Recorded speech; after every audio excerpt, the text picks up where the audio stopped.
Hello, dear students.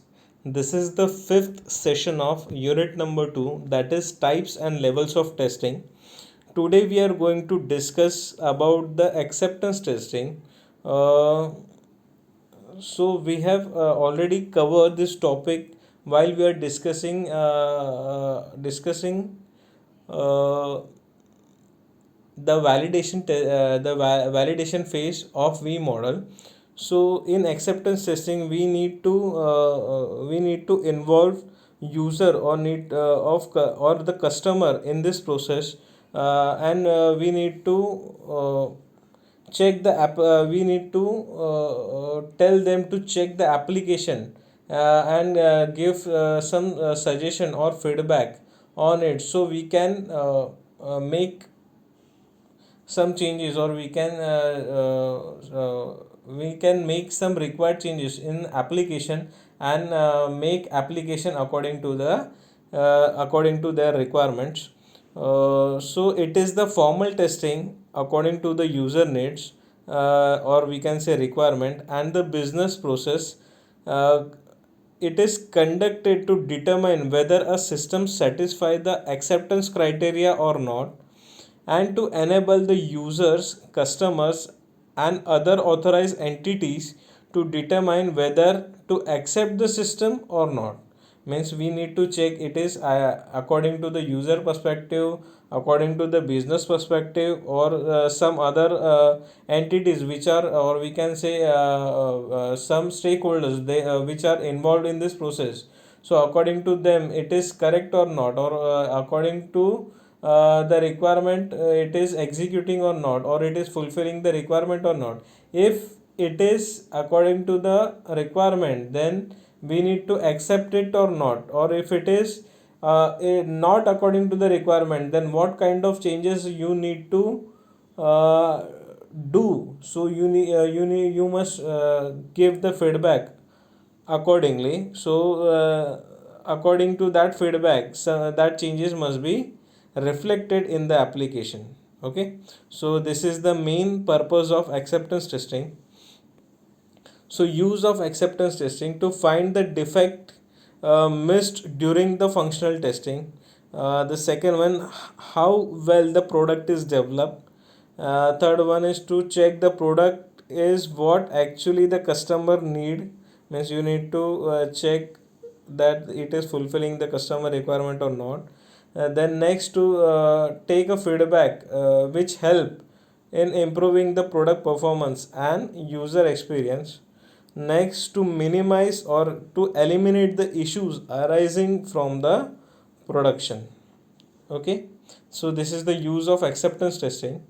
There are basically two types of acceptance testing. First one is alpha testing, and second one is beta testing. So alpha testing takes place at the developer side. Means customer comes to the developer side, developer explain the overall application, and request the customer to access the application. So customer accessing the application give his feedback. If so Developer is also getting idea, so customer is satisfied with the product or not. If he is satisfied, then no issue, but if he is not satisfied, so he will give suggestion, he or she will give suggestion, or some feedback. So accordingly you need to make changes, and it will be reflected in the application.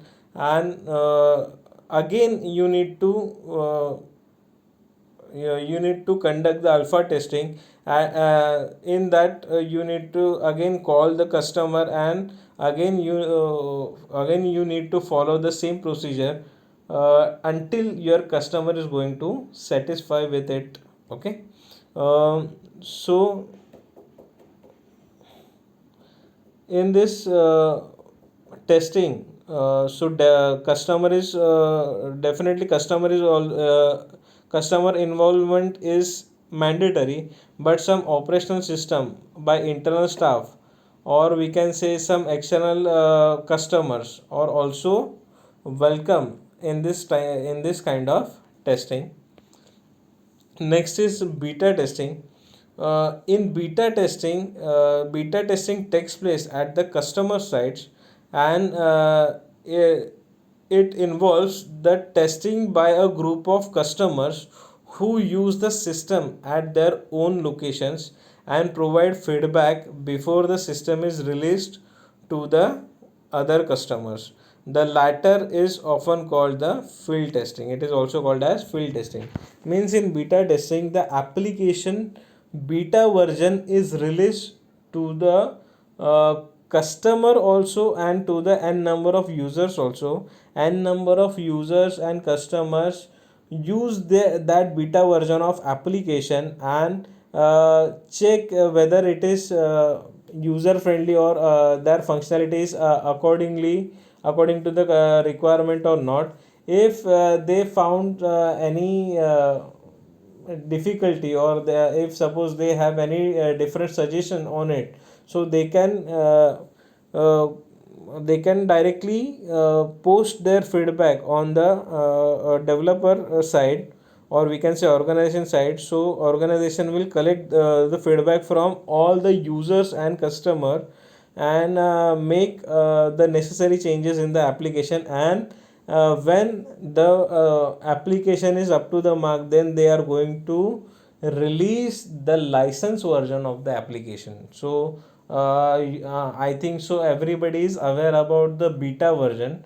We are already using some beta version of different application, or we can say any programming language. So we are using the setup of we can say a beta version of particular environment, or we can say suppose Oracle. If suppose we want to access the database, but we don't have the license copy of application, so we are using the pirated version, or we can say the beta version of that particular application. So what is the difference between alpha testing and beta testing? So alpha testing is done at the developer side, beta testing is done at the customer side. It is conducted in the controlled environment with the developer. Means alpha testing is conducted in the control environment with the developer, while other side the beta testing is conducted in an environment that cannot be controlled by the developer. Means beta testing is not controlled by the developer. Alpha testing means during alpha testing the developer records errors and usage problems. Means developer is going to record the some feedback or suggestions. Okay, in beta testing the customer record all the problems and submit report to the developer for modification at regular intervals. So I guess everybody is means the concept of alpha testing and beta testing is clear to everybody. So this is enough with this video.